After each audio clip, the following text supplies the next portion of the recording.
How I can add text to my video with YouCut. First thing, I need to go to YouCut.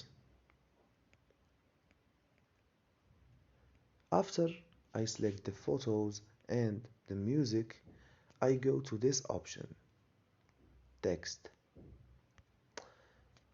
I write any text I want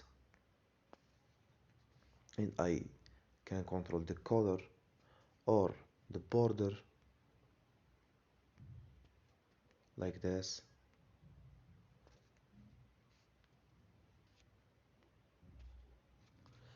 I can also do animation to this like this.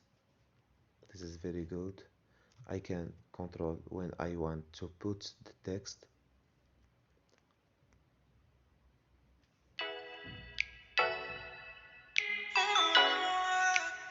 This is the easy way to do this text video. If you want to learn more, subscribe in our channel and like the video.